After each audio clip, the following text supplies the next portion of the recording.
All right. Hello, everybody. Welcome to the Brooklyn Rail's 139th New Social Environment. I'm JC, and I have the pleasure and the privilege of being your MC today for a conversation between the artist Kota Ezawa and Constance Lewallen. We're also thrilled to have the poet Tom Kozlowski here, who will read to close today's talk. The Brooklyn Rail acknowledges that we are on the unceded territory of the Lenni Lenape, the Canarsie, the Shinnecock, and Munsee peoples. We acknowledge that many indigenous nations with ties to this land, and we recognize that the Lenape still call Mannahatta home. Also, a quick note, I'm not sure if you're aware, but unceded means that the tribe did not sign a treaty or sell off their land. Like, it was straight up stolen. Not that the treaties are respected by the country anyway, but there wasn't even that formality. Finally, the Brooklyn Rail stands in solidarity with the uprising unfolding and continuing to unfold across the country following the murders of George Floyd, Breonna Taylor, Tony McDade, Nina Pop, David McCatty, James Scurlock, Jamel Floyd, Ahmaud Arbery, Rayshard Brooks, Rhea Milton, Dominique Remy Fells, and Toyin Salau, and in response to generations of structural violence against Black communities. I also want to name here Roxanne Moore, who is a Black trans woman who was shot 16 times by police officers in Philadelphia. She's in the hospital and she's stable, and we're hoping for her full recovery. All Black lives matter, and we will continue to support ongoing action in the struggle for racial justice. And before I introduce Connie, we'd like to begin with a brief moment of silence.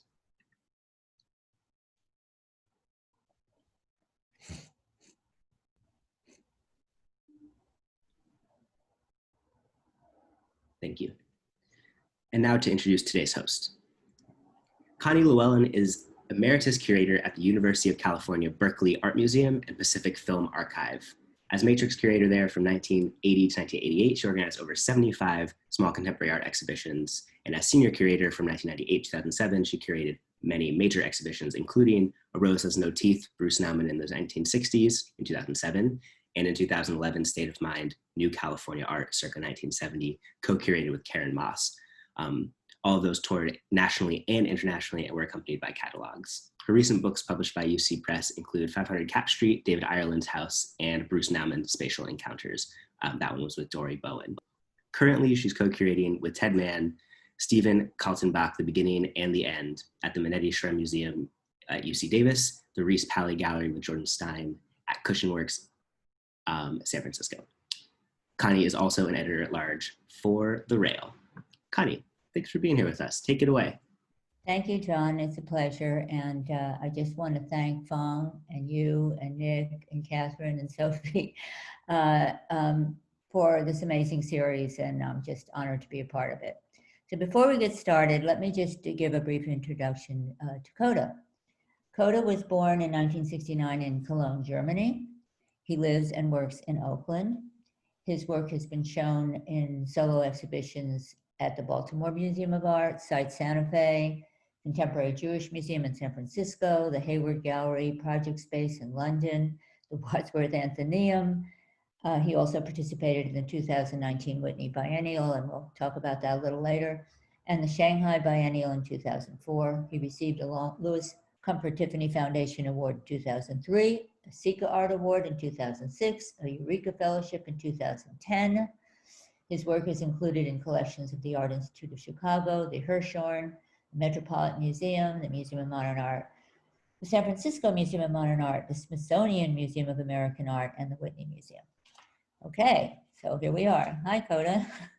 Hi, Connie. Well, let's start with the first, which is called The Simpson Verdict. Are you gonna, is that up on the screen? Yeah. Sorry, I'll start that right now. Yeah. So before we actually start, let me just say that this is the first piece that I became familiar with of Kota's. Go back to The Simpson Verdict. Yeah. So we're going to watch. This is a video animation, and we're going to watch some of it. Mm-hmm. What's happening there? There we go. There we go. Okay.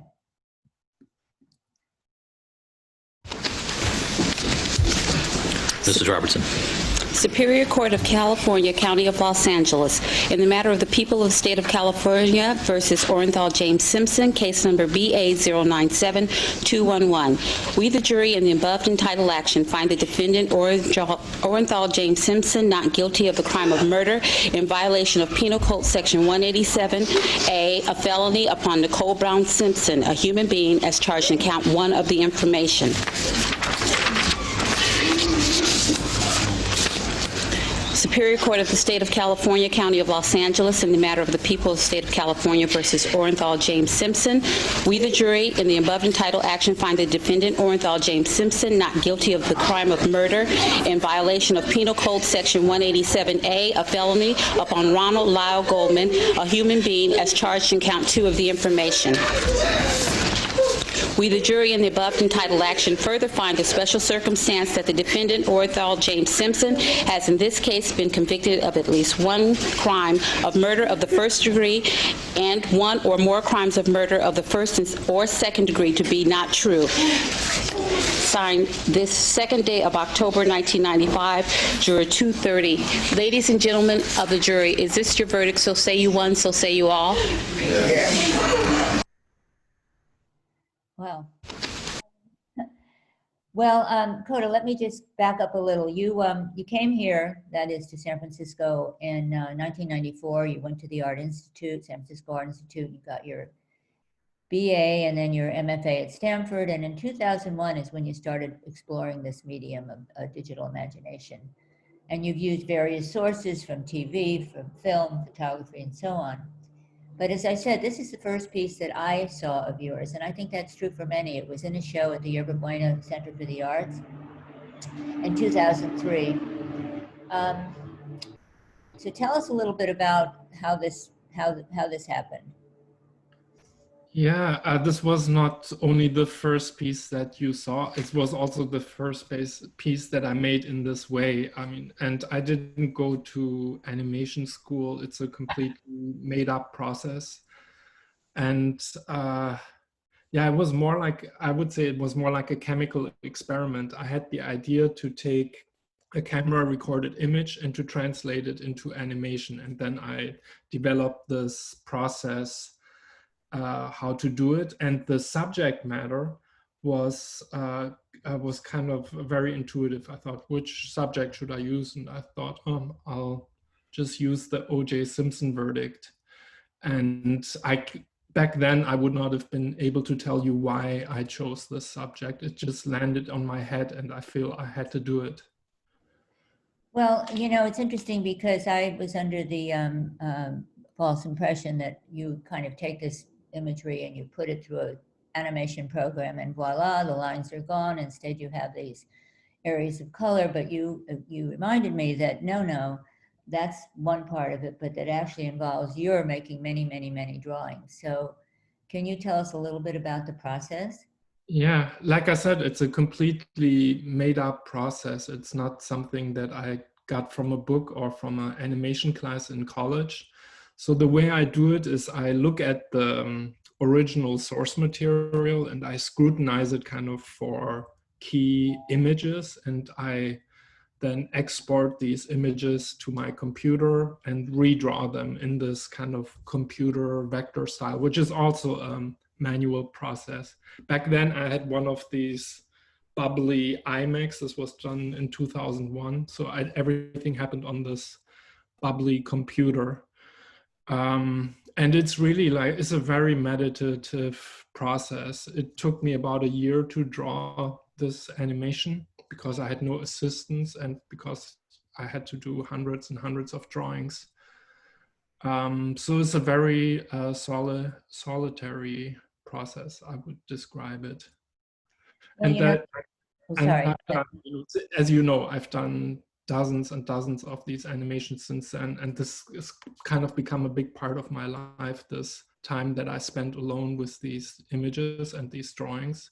It's kind of like a meditation on images that I've become hooked to, I guess. Well, what happens, I mean, I think the result of which is that this breakdown of images, it forces the viewer to really closely look at sort of nuances and slight changes in attitude or in glances and so forth. And so it brings to light even more than just seeing the original video, you know, all these issues that trial brought up of you know, race and the penal system, the system we have for judging whether a person is guilty or not, how much prejudice is involved, and so on. And so, as you said, you continued sort of in this mode, and the next clip we're going to see is from a piece called The Unbearable Lightness of Being, which focuses on 2 presidential assassinations. The first begins with Abraham Lincoln, and then we move on to the Kennedy assassination. So let's go.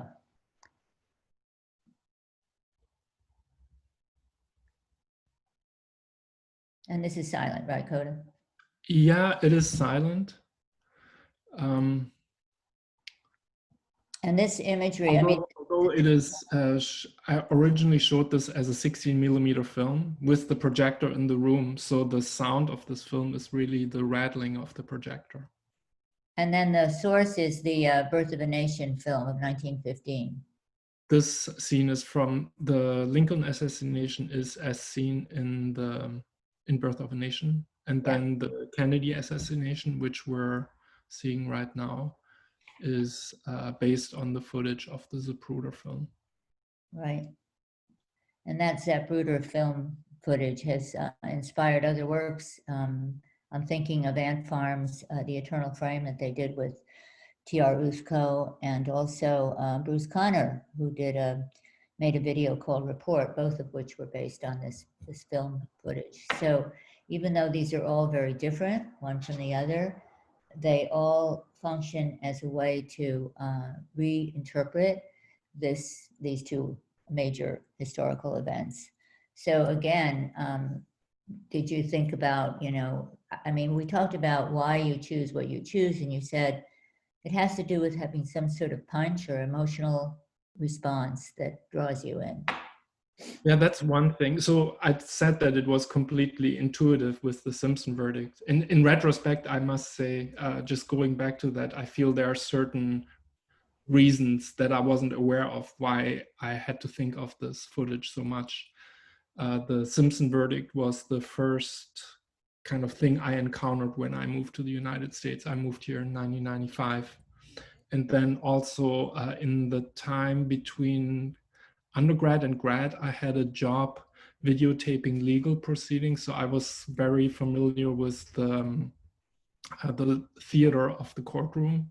And I think I was also, I didn't love that job, but I had a fascination with the kind of abstractness of the legal courtroom process. But then something else happened in the Simpson verdict, I think, which carried on into this piece, is that I learned that when you use an event that's part of the kind of collective consciousness, you open up the conversation about your piece. I was so surprised, you know, the Simpson verdict was done something in the intimacy of my small studio, and then it was shown at a number of museums, and it made a very broad conversation with people who I had not been in contact with before, including you maybe. And so then I felt, I guess I gravitate towards subject matter that has this, that's not like a niche thing that I want to tell the world about, but that people might already know about. And so to make it a more inclusive and broad conversation. Let's move on to another series that you did, which is called The History of Photography Remix. And as the title suggests, you've gone back into the history of photography and reinterpreted many images from that history. And what we're looking at now is a self-portrait, photographic portrait by Alexander Rodchenko that he took of himself from a balcony with a newly invented handheld Leica camera. So not only are you sort of recognizing the fact that Rodchenko was a pioneer in terms of photography, but also that this image marks the beginning of an entire new way of taking photographs, that is with a handheld camera. So the history of photography remix is not only iconic images, but also bears on the evolution of the medium. True? True. Except if you ask me true, I don't think it's a self-portrait of Alexander Rodchenko. I think it's him taking the story that I have in my mind, and I'm not a trained art historian either, but I think it was him standing on the balcony of his apartment and taking a picture of a boy, a pioneer, which is maybe some like communist youth organization, Soviet youth organization, from above. I don't think selfies were so hip in 1917. Although he was pretty hip for his time. Yeah. Yeah, well, another image from that series, The History of Photography Remix, is this very, very familiar image of Patty Hearst participating in a bank robbery here in San Francisco.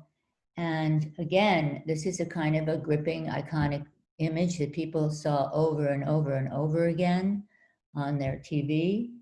And again, it's recognizing sort of an innovation, I guess you could say, in photography. In other words, the omnipresent surveillance camera. So no person actually took this photograph. Yeah, and that is something. It's the angle of the surveillance camera that hangs in the lobby of the bank. Yeah, there's other things going on. It's this we're all news junkies nowadays, and maybe that's also the beginning of the news era, where just images from rather than these kind of staged photographs or the artistic photographs, where current events kind of take over our screens and what we look at. Well, and also a local story. I mean, both you and I have lived in the Bay Area for a long time, and this one image that was taken here that made itself into the collective consciousness, or that became that. Absolutely. The series, I think you had told me, was inspired by Susan Sontag's book on photography, in which she observes that once a photograph was invented, people began to value the photographic image over the real thing.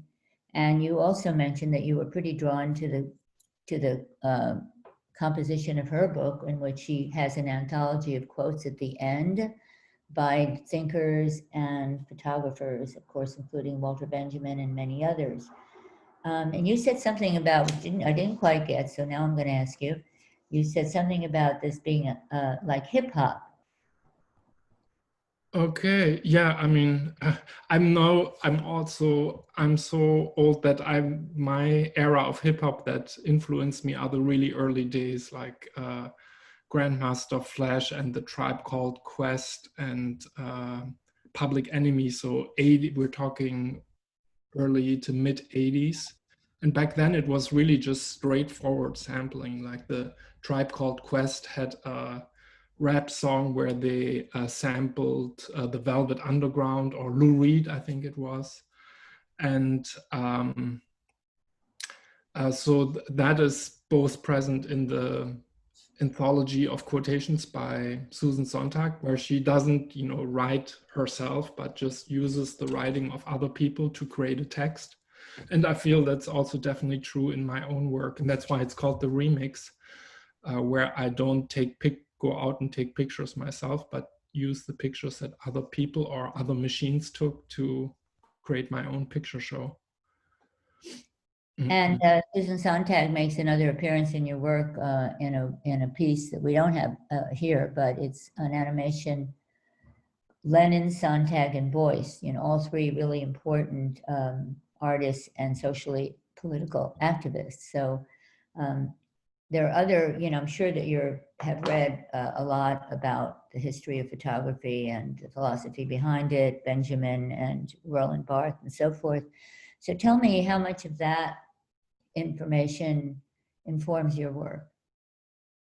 I mean, I never thought that theory was the thing that drives my work. I always, from early age on, had a drive to make images and works and so forth. But what I was reading, I didn't feel was the kind of superstructure of what I did, and I was forced almost to read critical theory in grad school. And one of the authors that landed on my reading list was Susan Sontag, and I immediately developed a huge affection for her writing. And it was almost like reading poetry to me. I didn't think of it as heavy thought or intellectual kind of heavy dudiness. I thought that Susan Sontag was like pure poetry. And I'm talking not about her fiction writing, but about her essays, like Against Interpretation or Notes on Camp or The Aesthetics of Silence. To me, these were almost poetic texts. And I could almost say the same thing about Walter Benjamin and Jean Baudrillard. I think they're like poets, and yeah, maybe that's not what everybody thinks of them, but that's, I can read them on the beach. I don't read them with a highlighter. I read them to be entertained and thrilled. They probably would love hearing that. The next image is somewhat of a departure. It's anonymous people. It's called Handvote. And as I understand, it's you Googled and found an image of people probably at a town hall somewhere voting with their hands raised. So this is really relevant to this moment. And then you drew it, and it took other forms. Eventually, it became a sort of a three-dimensional piece in Vancouver, a public artwork. I don't think it was a permanent public artwork, but it was in the public sphere. But you're using a similar approach in that, you know, you're simplifying and eliminating a lot of detail. And let me just show the next one, John, which is another version of this piece. And tell us why this one, you decided to do this second version, where all of a sudden you see that the skin color has changed. Yeah, okay, so going back to the first one is really small. It's just about the size of a wedding cake. It's 17 inches wide and maybe 6 inches tall. And this was done for a show that happened at the Vera List Center at the New School in New York. This was actually the inaugural exhibition at the Vera List Center. And the show was called Democracy in the Age of Branding. That was in 2008, just months before the first Obama election. And there was, I don't know if people can catapult themselves back into that moment. There was a similar anxiety as there is right now. What if McCain wins? And all these artists were kind of responding to this kind of anxious moment. And I think the work that I did was the most kind of like matter of fact. I was not a US citizen at that time, didn't have a right to vote. So I just saw the election from afar, I think. And this image, I still don't know what the source of it is. It was just the first thing that I stumbled upon, but then decided to produce it in this form. It's also, again, a lot about process. This is a painted wood sculpture, something I had never done. And then this, as Connie said, curators from the Vancouver Art Gallery saw it in my studio and decided to produce it in really large scale as a public art piece, temporary public art piece. And I learned that when you take something small and then enlarge it and put it in public, not only does the size change, also I feel the meaning changes. And while the small one became a little bit, was something like I felt almost like a little bit of a joke about democracy. The large one became this kind of celebration of democracy. And then subsequently, I was asked to show this piece again in public in Washington, DC, in a park called Canal Park. This one is slightly smaller than the Vancouver one. The Vancouver one was monumental, but still larger than life size. And I spent a few days. This was my first time spending time in Washington, D.C. outside of going to the National Mall. And I realized that it's impossible to put a group of white-looking people into this city because it's not, because I feel public art has a very different function as gallery art objects. People really have to be able to see themselves in the work. Otherwise, they will walk right. It has no meaning whatsoever. So I decided that, you know, it's not about replicating my artwork in the truest form. It's about putting something into this park that has a chance of interacting with the people that use the park. Yeah, it's amazing how relevant, and this is true of other of your works, that how relevant these works are to the moment we're living in, sadly. The next piece is similar in the sense that it's also a sculpture, and it's made of sort of flats, I guess you could say, if you think in terms of a stage set. And it was installed outside of the Yerba Buena Center for the Arts here in San Francisco. And it's called Boardwalk.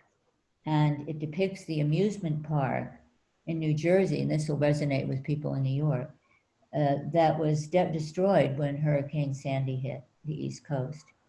And then it was reconstructed only to burn down very soon after its reconstruction. And you said something about how it took you about the same amount of time to make it as it did to rebuild the park. Anyway, tell us more about this piece. Yeah, so once there are many artists that kind of completely want to stay away from public art because it's a consensus process. You can't just do whatever you want. You have to build a consensus with the organization or the commission that sponsors the project. But I decided that and once I did the hand vote project, I kind of outed myself as an artist who's not too shy to do public art. And so other inquiries, I was approached by other places like the Yerba Buena Center for the Arts. And I'm following the approach that I've used in previous works. I really try to just have an intuitive response to the situation. This was right when Hurricane Sandy was hitting the East Coast. And even though I live on the West Coast, you know, I was working with a gallery in Chelsea, and through them, I feel got a fairly up-close experience to how the East Coast was impacted by the storm. And then the images of this destroyed amusement park were everywhere in the news. And I just thought that rather than just putting a picture I didn't know that they would actually reconstruct the amusement park, but I thought that would be kind of I called it visual design. It's not the title of the piece, but the way I explained it to the commission was I thought of it as a form of visual disaster relief.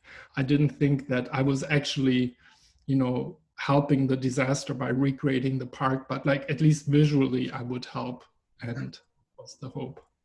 So what happens to this piece now? Does it just gets destroyed after it's shown? It was up for quite a long time, right? I mean, I've done a less than a handful of permanent pieces, or maybe it's a handful by now, but all of these pieces, because they're made out of wood, they're up for a while. So this one was up for a year, I think. Yeah. And others were up for, they're not permanent. And then what happens to them, I don't know, you know, I hope they do the best to recycle and reuse the materials. For the one in Vancouver, I saw something really funny. I saw like an art student from Emily Carr University who had like one hand from the hand vote sculpture in his backyard. And he said he got it from a homeless person, but I don't know. Yeah, so I really don't know what happens with That's pretty funny. words. Right. Well, the next image we're seeing, actually 4 images, are drawings black and white drawings you made that are based on a segment of Eisenstein's great film, The Battle of Potemkin. And it depicts this Cossacks attacking people who were supporting the revolutionaries. This is supposed to be in 1905. And they start shooting at them willy-nilly and killing people. And it's a very famous scene on the Odessa steppes. And, again, here we are in 2020, and we're dealing with similar issues. So it's very amazing to me how that happens so much in your work. But what was this, does this only exist as drawings, or? Yeah, this is another project that I worked on for more than a year. Initially, it was a book project for the Emily Carr University Press, and it exists as an artist book put out by the Emily Carr University. Then it was also an exhibition of ink drawings. On top of that, I don't know, I feel you might have heard of that. I recreated the scene with live actors on the roof of the San Francisco Art Institute, where we restaged the Odessa step scenes. I called and asked as many people as I could to restage the scene. Unfortunately, we don't have any images of in this talk. But hey, I wish I'd known about that. When was that? Next one. Next time. But I guess also something that's constant in my work is that I gravitate to things that are a little bit too much to do. I mean, it was the Odessa stairs sequence consists of 158 images, and to recreate and redraw all of them just seemed like running a marathon or running 2 marathons. And on top of that, I did it in watercolor. I'm not even sure that this was a very successful project. It's the show that resulted from this project kind of left me hanging. It felt somewhat unresolved. But then in retrospect, I feel, that what you just mentioned, how these images kind of find new meaning in a different time, like today, is why I'm still glad I did it. And the other thing is the process again. This was the first project I did in watercolor, something that became I feel the main ingredient of the work that I did. Much later. 1890. Which we'll get to, called National Anthem. So yeah, let's look at the next clip, John.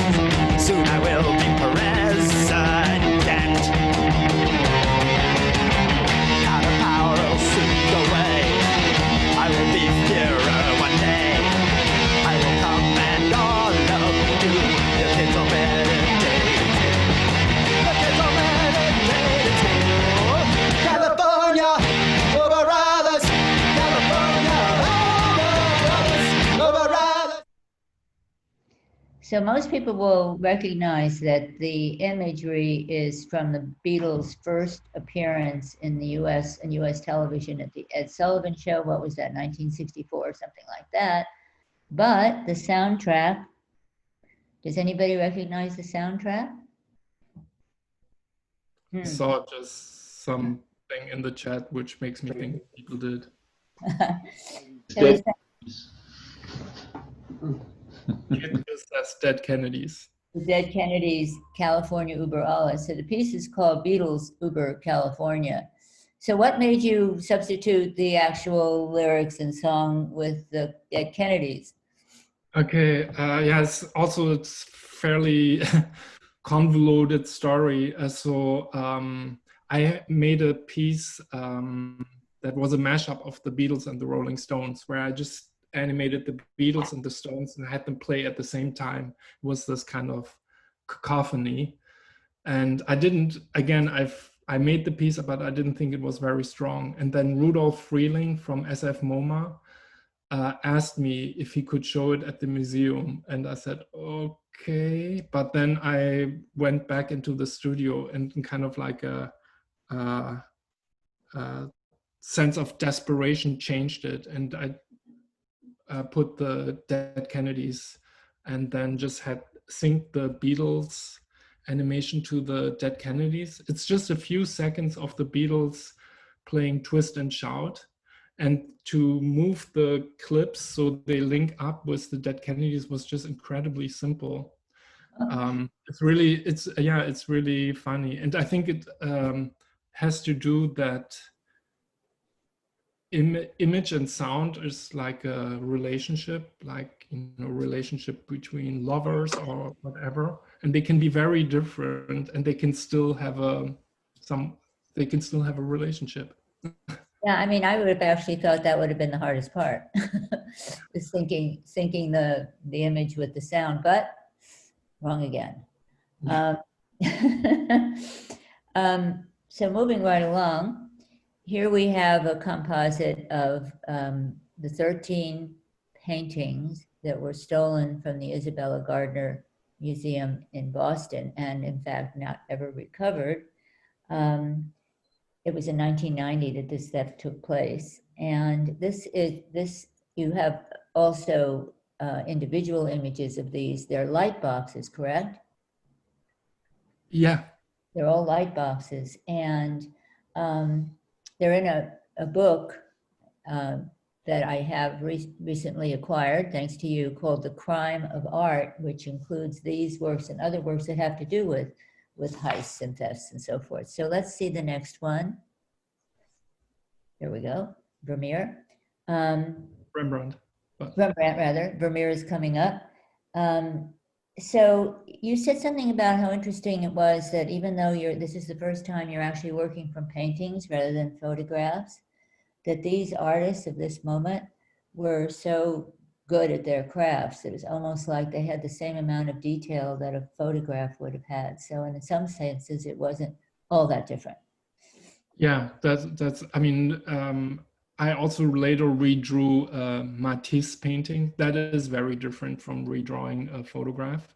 But a Rembrandt or a Manet, I mean, they had on top of, I mean, they were fantastic painters, but they also had this job to make some kind of a report about something to the viewer in the same way that photographs have this, like, or not all photographs, but for a main thing of photography is to have this reportage feeling to it. So that's the next one is the Vermeer. I think that's the only other one we have from this particular series. But again, this is an event that inspired other artists, including Louise Lawler and Sophie Kahl, who did a whole project on this. And you said something, I saw this project shown at the Murray Guy Gallery when you did it. I can't remember what year that was.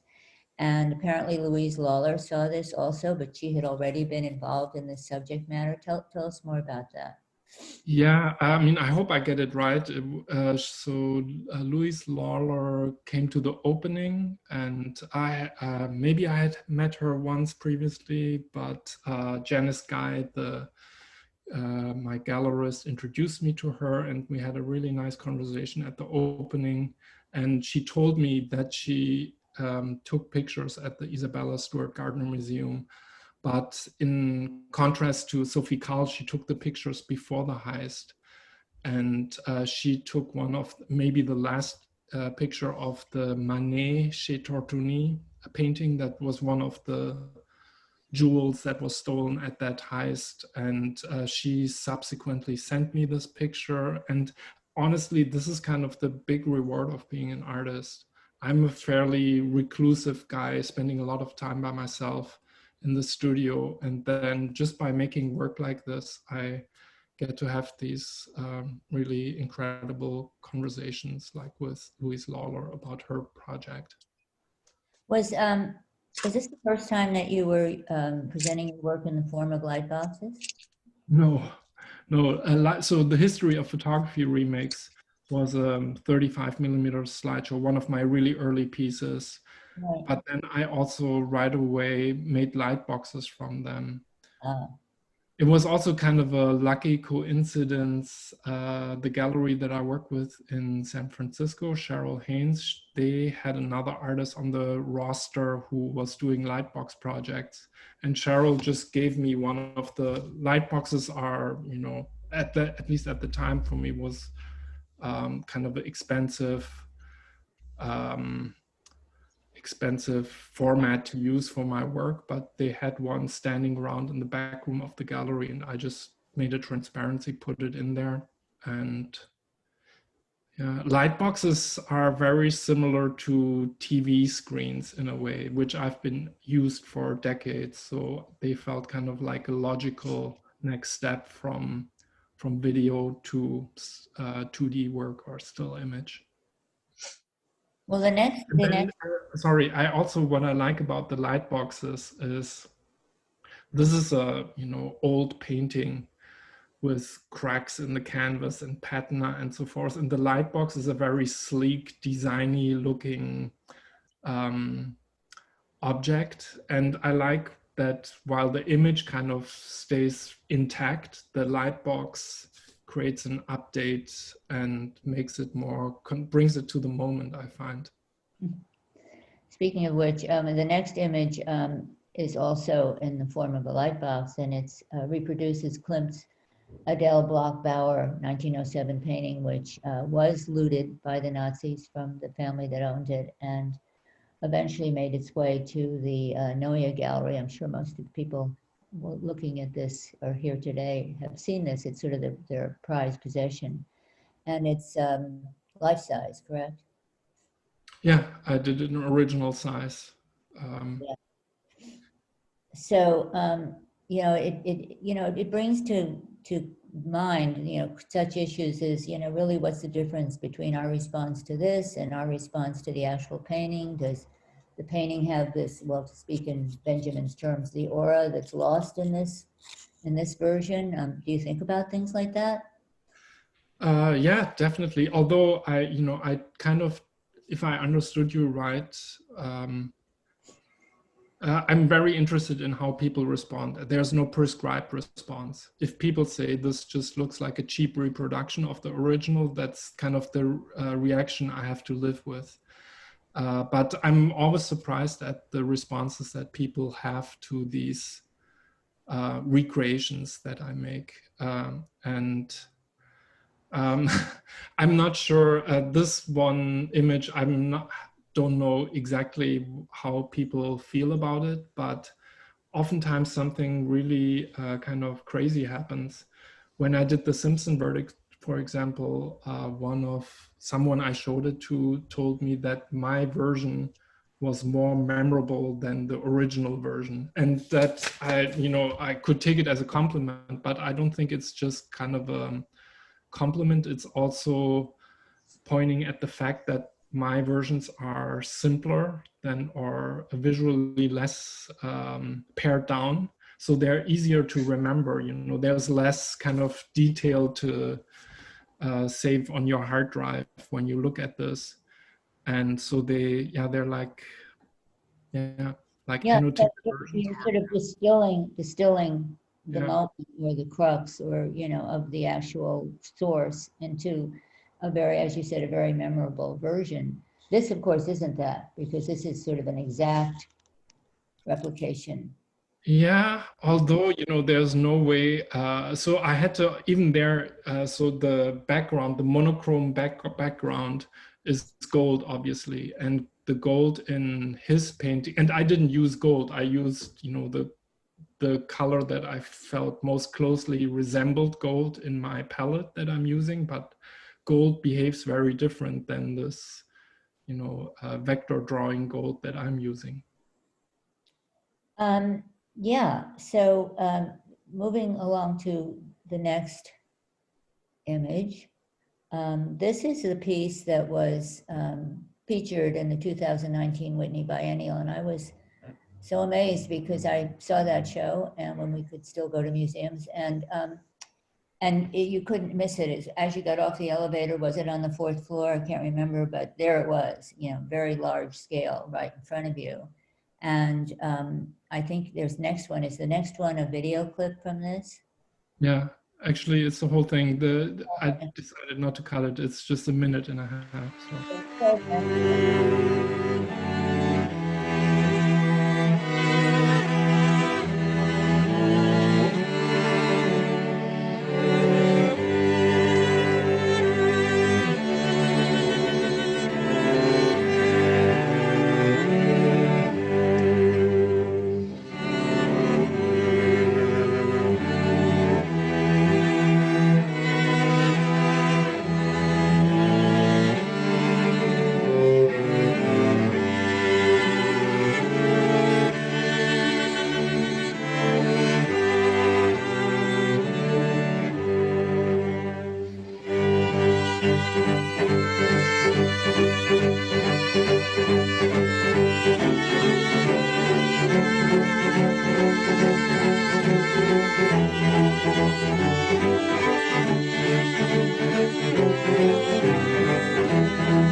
Wow.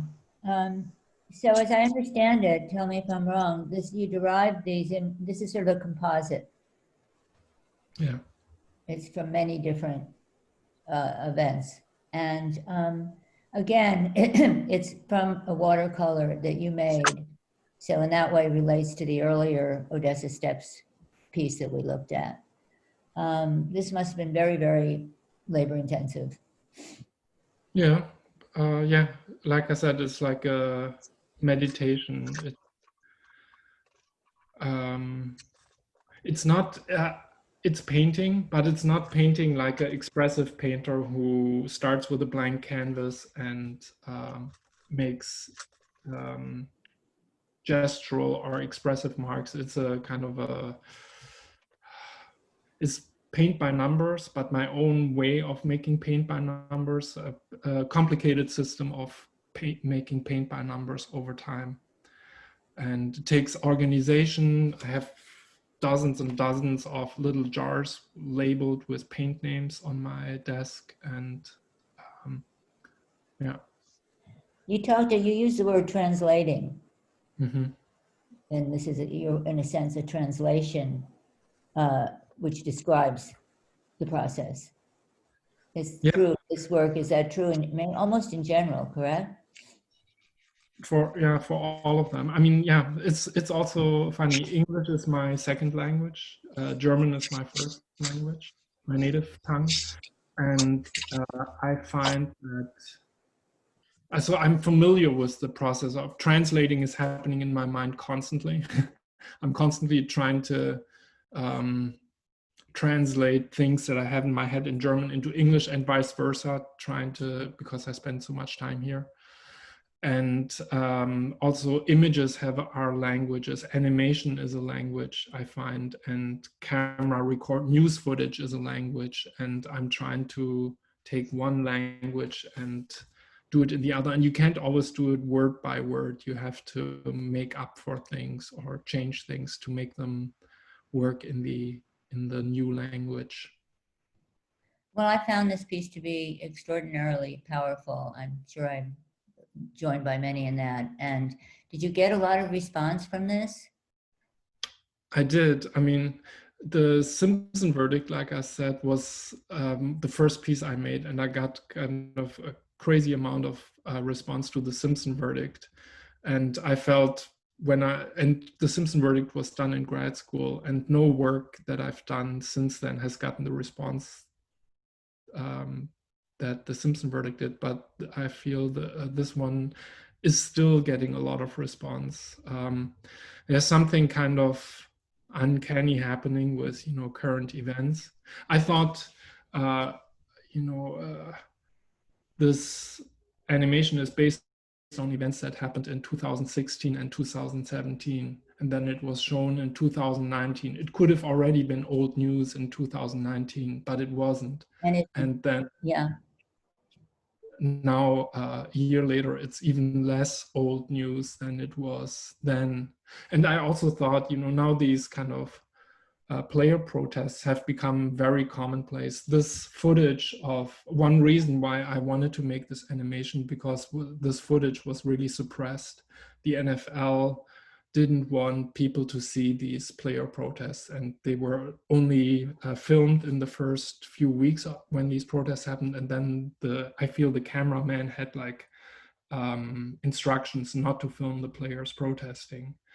And now the protests have become more commonplace and they're more visible, but these images still say something very different, because this was, they didn't have any authorization to do these protests. And so it was a very courageous gesture that reads still thinking about it. And then the other thing that I want to say about, you asked about the response. This is obviously a very American subject. It's the national anthem of the United States, and it's a protest that happens throughout the United States. But my viewership is mostly in the United States. But of all the works that I've done, this piece has gotten the biggest response outside of the USA of all the work that I've done. Fairly early on, a film festival in Tunisia asked me if they could play this film, and just got an inquiry from a museum in Copenhagen that wants to show this film. So it seems to be something that not only people in this country, but also people worldwide like to think about.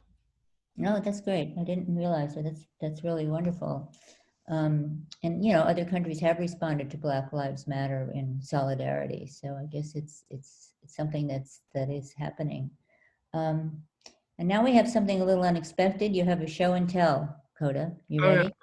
Okay. Okay. So, and this all came about because you asked me about another piece of mine, which is called Choco Drink. Here it is. Okay. There it is. I tilt my monitor. So this is really this is a very old piece of mine. I did these as a kid. These are these kind of chocolate, very unhealthy chocolate drinks that I drank as a kid. And I always carved out a window and then drew my little, I feel it was my start as a video artist.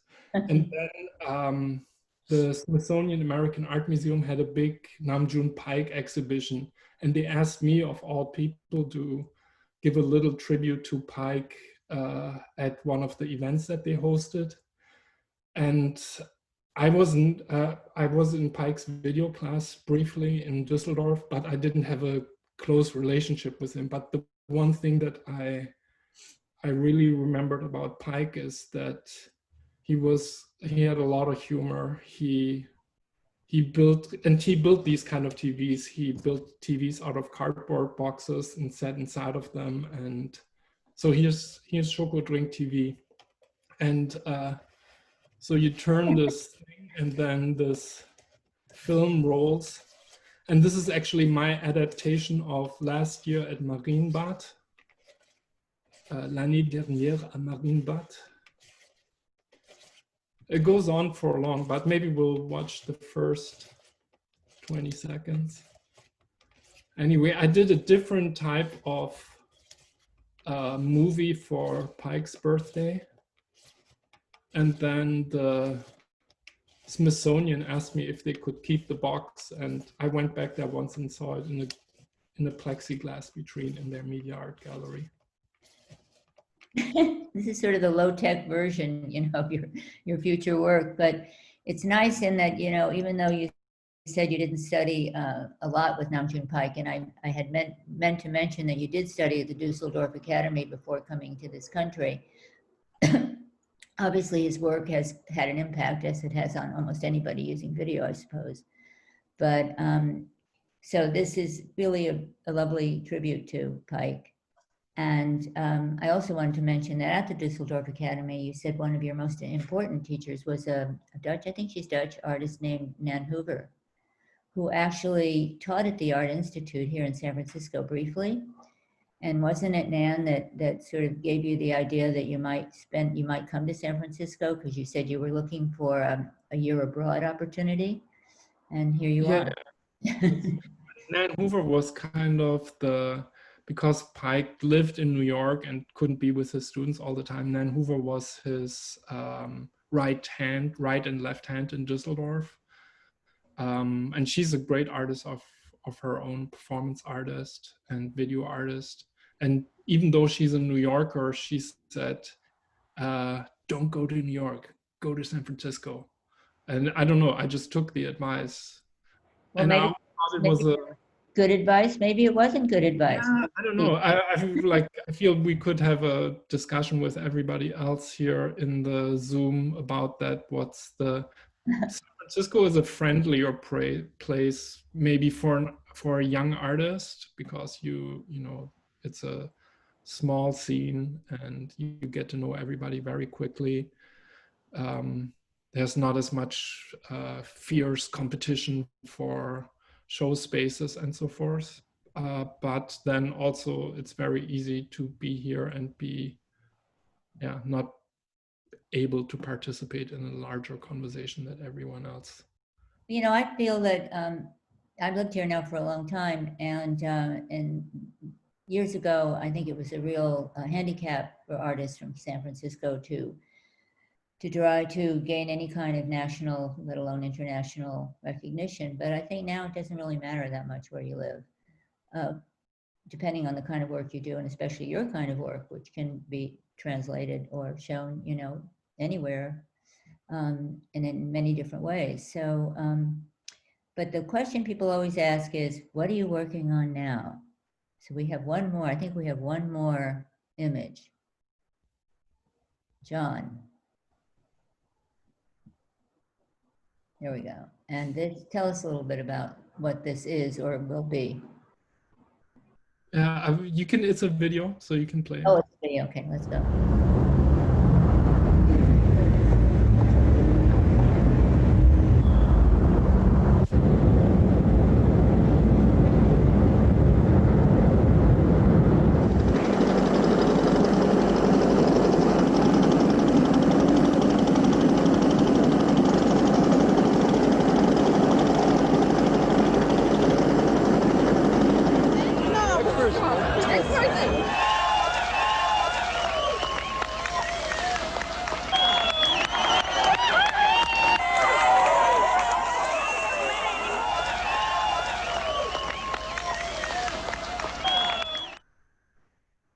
And it's called The Rise and Fall of the Berlin Wall, correct? It's called The Rise and Fall of the Berlin Wall, all caps, all one word. And it's really it's work in progress. I'm not tried to share work in progress, as you can see. And there might be changes along the way, but I think of it as a video sculpture rather than the film.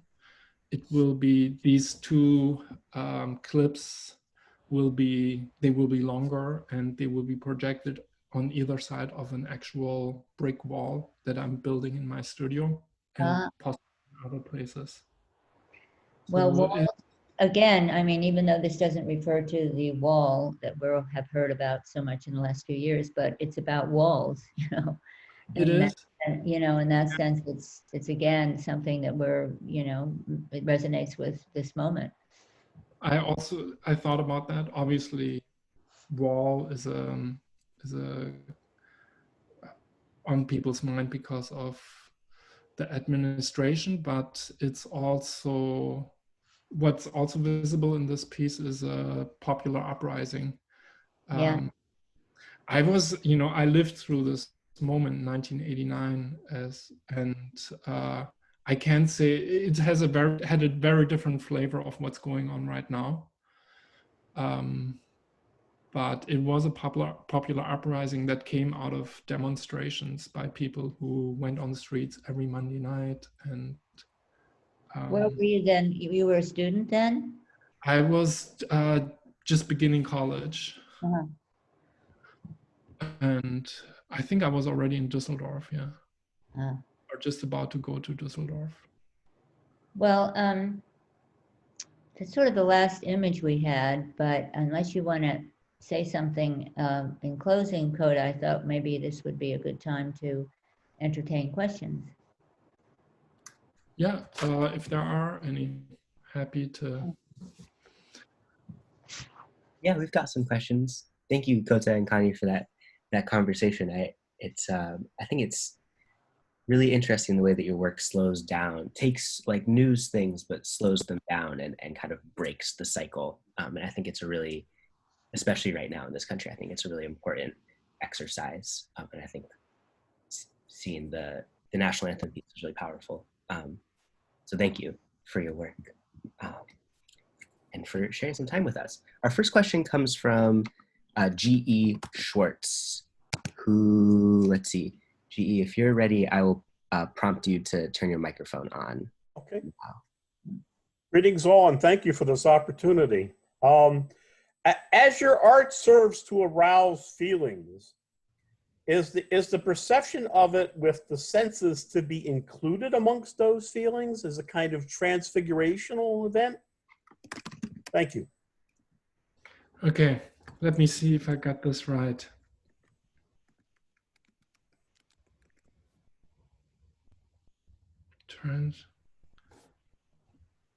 Sorry, can I ask you to repeat the question? Surely, yes. Yeah. As your art serves to arouse feelings, obviously, is the perception of it with the senses to be included amongst those feelings as a kind in that act of like transfiguration? Mm-hmm. Yeah, the transfiguration part is the hard part that for me to get in there. But I think of feelings or emotions.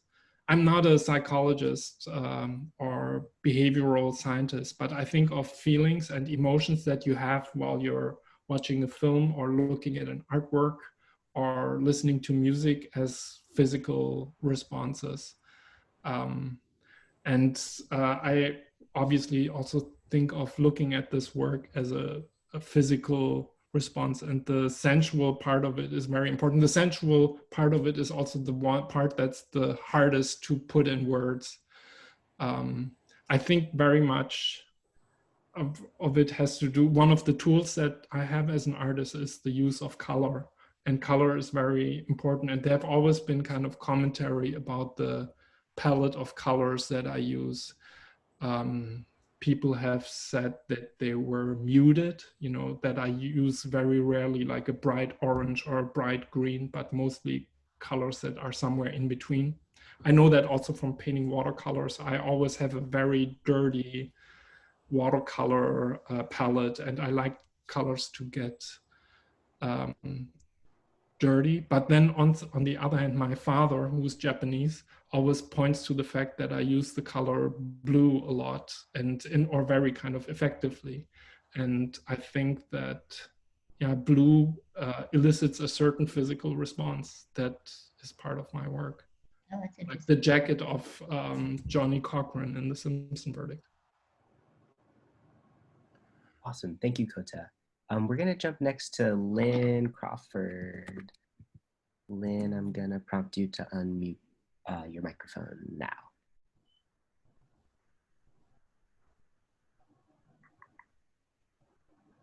Hey, Lynn, are you there? I see the microphone is on. I see Lynn. Hi. Hi. This was a fantastically interesting talk. Thank you. I just, I'm really fascinated with your contention that when you read philosophy, it's like poetry. Can you talk about that a little more? Yeah, I mean, And the writer, I just want to tell you. Yeah. I mean, that's maybe a reason why I landed in this country and why I don't live in Germany anymore. I have like, America is known for its fascination with surface, and I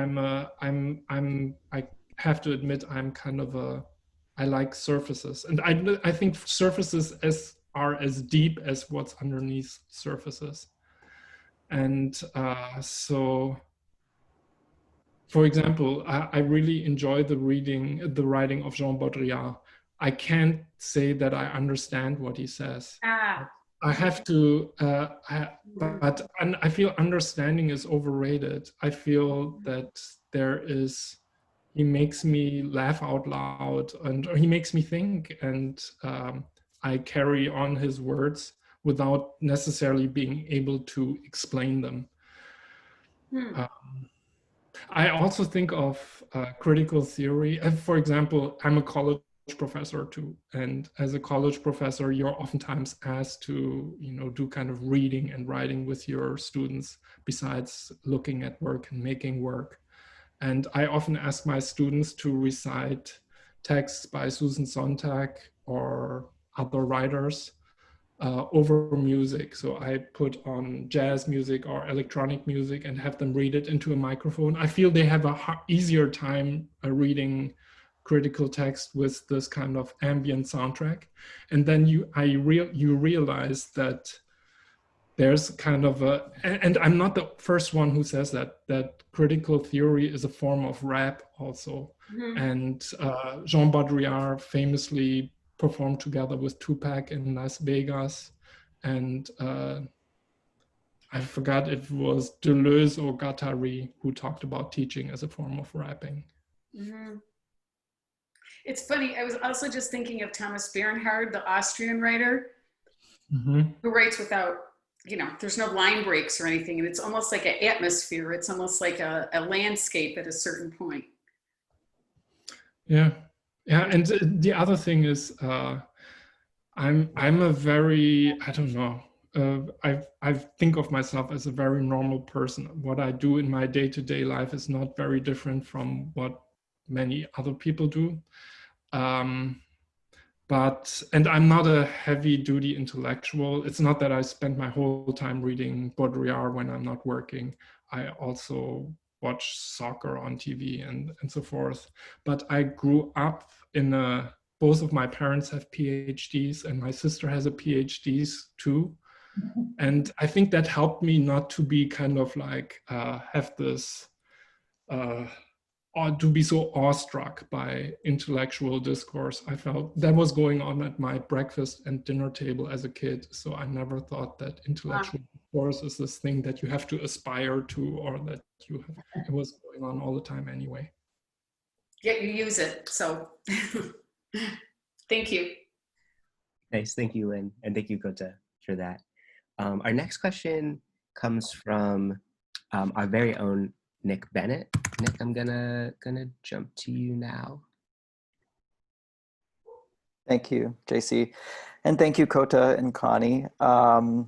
My question is a bit general, but I'm curious, Kota, how you sort of approach or decide on specific events or images that you depict in your work. It's interesting, the range from like Rembrandt to the Beatles to the O.J. Simpson trial, but in particular, what I thought was interesting was the assassination scene, specifically from Birth of a Nation, and that's a choice. And I'm curious how these things speak to you, or if you have a criteria for how you translate them into your work. I feel the criteria changes. The criteria today is very different than, because we live in a different world now than what some of this work was made 20 years ago or 18 years ago. So for example, the The Birth of a Nation, the Zapruder film is actually a film that I felt very uncomfortable at the time of making it for some reasons that are kind of obvious. It's a very violent film. Also, the source material is from a racist feature film made in the United States. This film was made at the same time that I did the History of Photography remix. In the history, and so I was looking at that moment in time, the 1910s and 1920s, where you had people like Eisenstein, who's later figured in my work. I also looked at work of Leni Riefenstahl, and all these people collaborated with fascist regimes and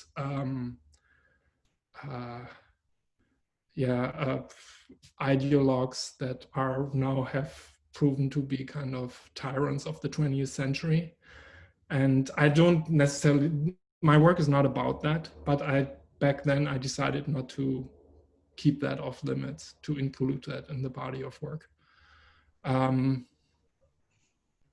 Today, I mean, there's, for example, I don't want to say that the national anthem does the same thing as the O.J. Simpson verdict or even the unbearable lightness of being. I feel there it was something, emotion is also not emotion. The emotions that I felt when I saw football players kneeling is very different than the emotions that I felt when I saw the O.J. Simpson verdict. So maybe emotions is too big of a term to, you know, it's not the same kind of thinking or the same kind of feeling that goes into every work. But also oftentimes I just start a work and see where it takes me, and I'm kind of unafraid where it takes me. And even if it takes me into a dead-end street, I can always catapult myself out.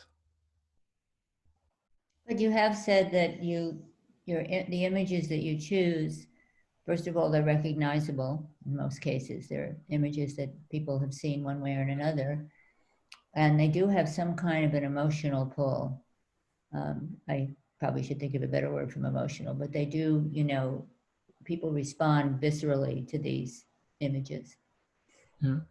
And that's also a very fine line to walk as an artist, because, you know, obviously it's gratifying when people have a response to your work, but you don't want this kind of response to be the overall purpose of your work. There has to be kind of a different kind of ethics behind making work than just like getting maximum amount of response.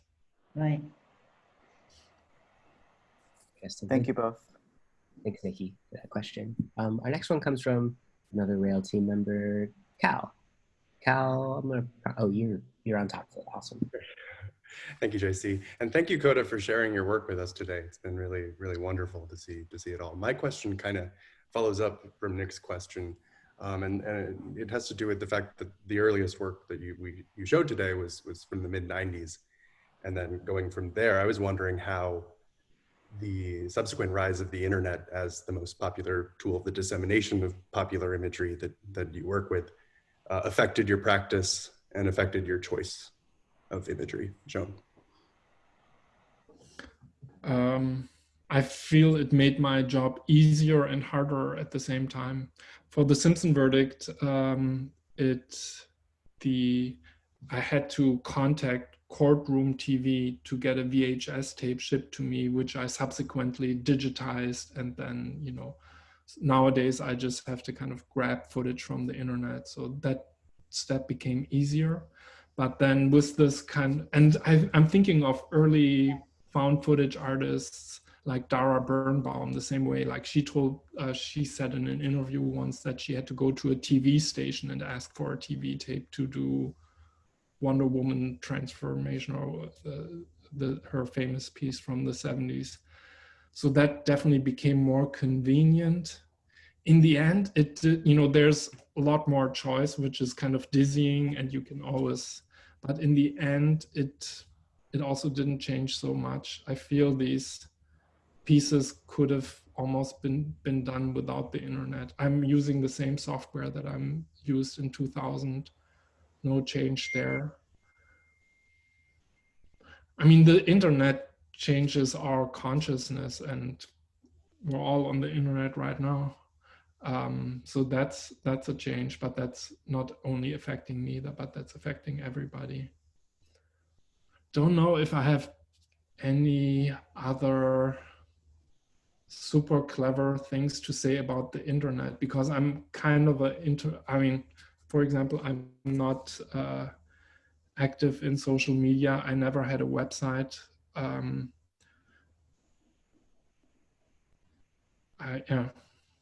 don't have an Instagram account. I don't make full use of the internet. But get with it, Kota.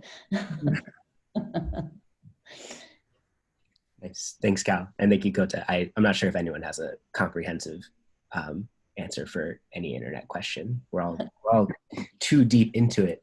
I think we're going to go to our publisher, Fong, next for a question. TB, are you ready to go? Yeah, I'm ready to go.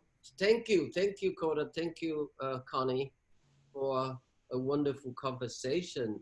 Just because where we are during this pandemic, you know, referring back when JC was mentioning about the slowness of time that required to see your work, which is where we are. We trying to mobilize slowness again, Trump's deployment of speed, you know, which is wonderful.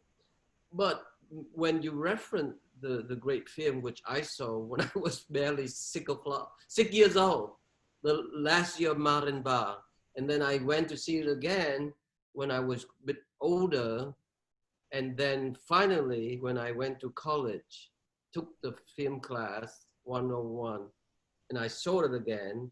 And then not long ago, I saw it for the 5th time at Anthology Film Archive.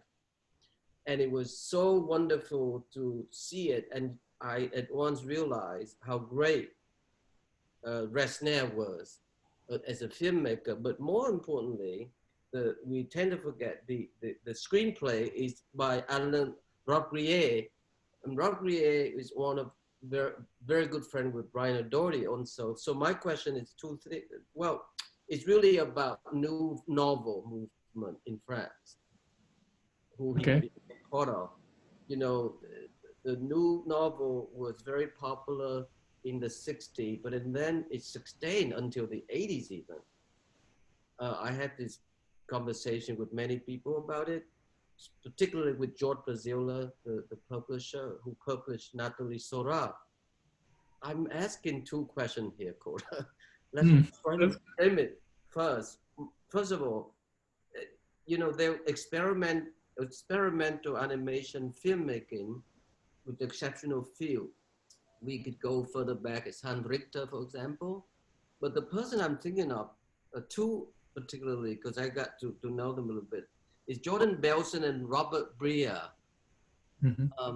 Were you at all in contact with their work for some reason? Robert Brea, just because I feel we work in the same field, I've never seen an exhibition or screening of his work, but I seek out his work wherever I can find it. So I have some DVDs where I see his work on, and the first person you mentioned doesn't ring a bell. Jordan Belson.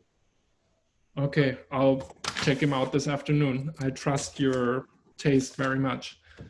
But then, were you going to? Oh, sorry. No, it's just the whole, you know, the whole art avant-garde. Yeah, I mean, the Nouvelle Vague thing is funny. I think it was also mentioned, you know, the range of subject matter that I was working on. Actually, just before I was working on last year at Marienbad, I was working on a piece on Pamela Anderson and Tommy Lee, the kind of celebrity, hot celebrity couple from LA. And I like the range, you know, I like serious and I like stupid and I like deep and I like shallow. So that, and then the other thing is, it was also mentioned that I use things from the collective consciousness, for lack of better words, and not my personal life. But then I find that my personal life is always reflected in the work. And I had long relationship with a woman from France, And that's and it was a little bit like living in a nouvelle vague film. I mean, there was a lot.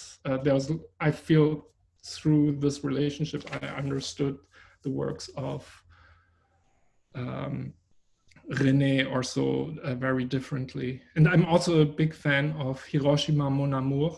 Yes. It's a first film, the 50s film. Yep. I also like with critical theory, I don't pretend to understand everything that makes this film a great film, but I'm fascinated by it. And the same thing with last year at Marienbad. It's there's so much that was written about this film, but I think it's also yeah. I fell asleep during last year at Marienbad because of the slowness. I saw it in the Castro. I had jet lag too, but I'm not ashamed. It's almost like falling asleep during a Warhol movie. It's kind of, it's okay. It's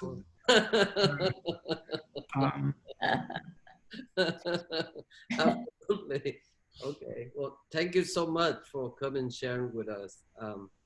It's the pace and the rhythm is really quite fitting for Monday, the beginning of our week. And Yes. we are trying to cultivate and appreciate slowness. It takes time to make a film, to make a sculpture, a painting. Everything takes time. Takes time to listen, takes time to contemplate, to think it over. And so we appreciate slowness very much during this time. Yeah. Thank you, Kota. Thank you, Connie. Thanks for having me. Thank you, Tom. Thanks for that question, Kota. I think last year at Marienbad is kind of the really nice dovetail with your quote earlier that understanding is maybe overrated. I think it's impossible to understand that film. As you all know, or I'm sure many of you know, we have a tradition of ending our lunches at the rail with a poem, and we've brought that tradition into literally our new social environment in this crazy little Zoom box. And today we're thrilled to welcome the poet Tom Kozlowski. Tom holds an MFA in poetry from Brooklyn College, where he also teaches as an adjunct in the English department. His work has appeared in Pank and Jacket 2, and he has edited for the Brooklyn Review. Tom, thank you so much for being here with us. And I'm going to prompt you to activate your mic now. Thank you, JC. Can you hear me okay? Yes. Great. I'm extremely grateful to the Rail for having invited me to share some work today. And I'm grateful that it can be on a day where Kota and Connie have spoken so graciously about images. There's a lot I want to say about the conversation, and there's no time to say it. But what I do want to slip in is a sort of mini response to something Kota was saying about sensuality. And it's that when I saw your work in the Biennial last year, I noticed that my eyes had to adjust to a new kind of surface reading. There was a kind of wonder in the fact that you can't look at these images the way that you do a television screen, obviously, because the mediation is cut away, and what you get is a lot of touch. I mean that in part because of the spirit of the work, where there's a lot of democracy, you know, hands are linking and people are climbing up walls and hands are voting. So there is the spirit of getting closer together or proximity, but then there's also the sense that, like, when I look at the images, at least, I feel a kind of egalitarian spirit from the surface of the work and the colors. So that to me is quite touching, like very literally touching. And so I'm just announcing my gratitude for how the work engages me sensually. This to me is where our work sort of has an interesting connection, or there's a dialogue between the two. And maybe you'll see what I mean in a second. I'm going to read an excerpt from a long piece inside of this manuscript I've been revising. The piece is called Sightseeing, and it tests the disconnections between perception and knowledge in an overwhelmingly visual culture.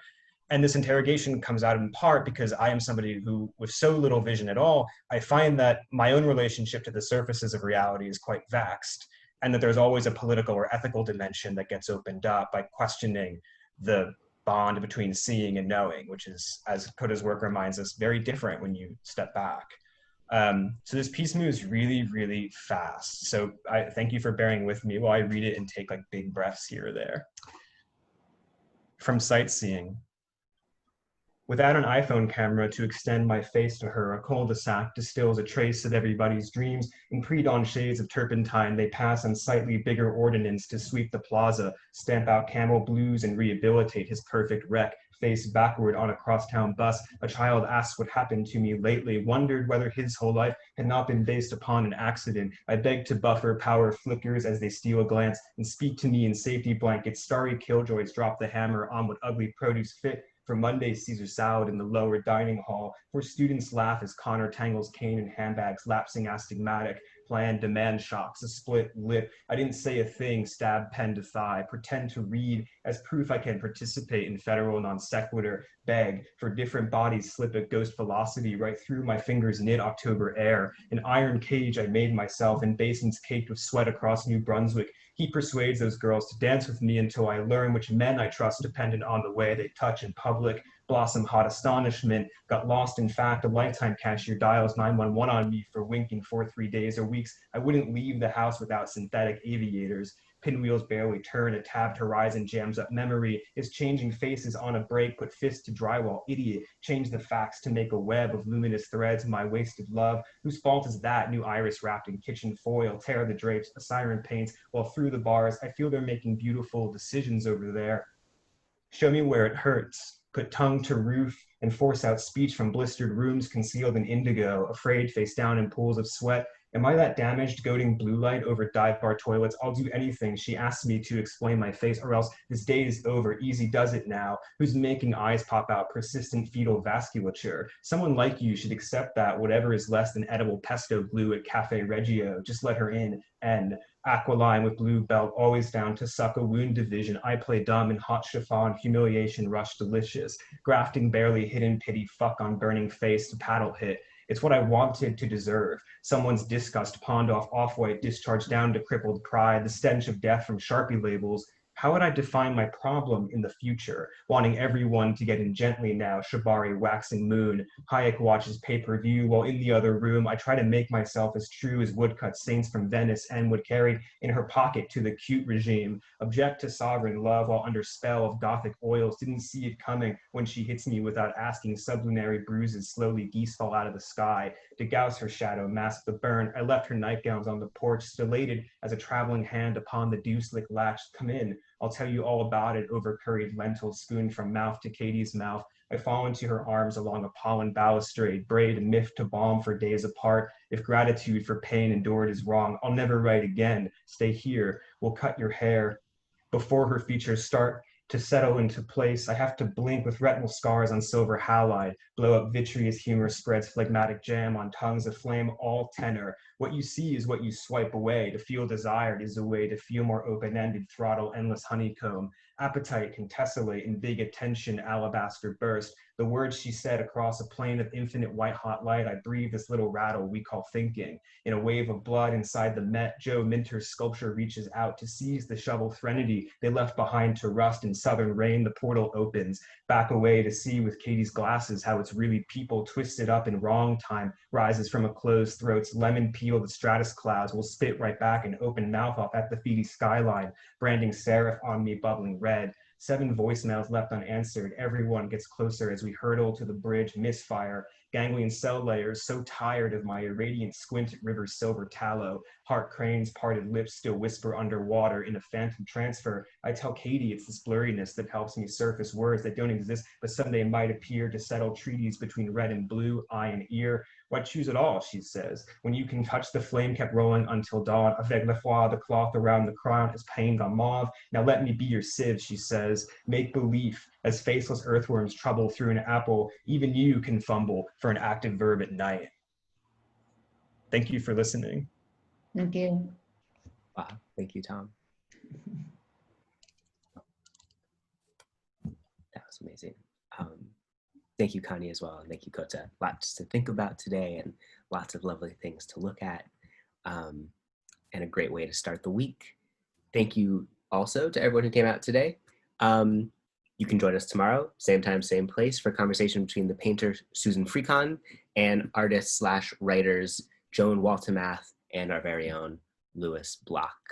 And you can find more about that event at brooklynrail.org/events. Everyone should have the ability to activate your microphone so you can say goodbye and on your way out. Thank you all so much. Thank you, Kota. Thank you, Connie. Thank you, Kota. Thank you, Connie. Thank you, Tom. And thank you. Great reading, Tom. Amazing poetry, Tom. Yeah, incredible stuff. Thank you. So much. Thank you. Thank you, Connie. Thanks, Fong. This is amazing. Always a pleasure. No, this is terrific. I feel incredibly nurtured. Now it give me a lot of energy to execute the last 3 portraits. The rail. Hello. Thank you so much. Thank you. Thanks, Connie. Thanks, Kota. That was a great conversation. Very much Really enjoyed wonderful. it. Wonderful. Wonderful. Tom, that was a hell of a reading.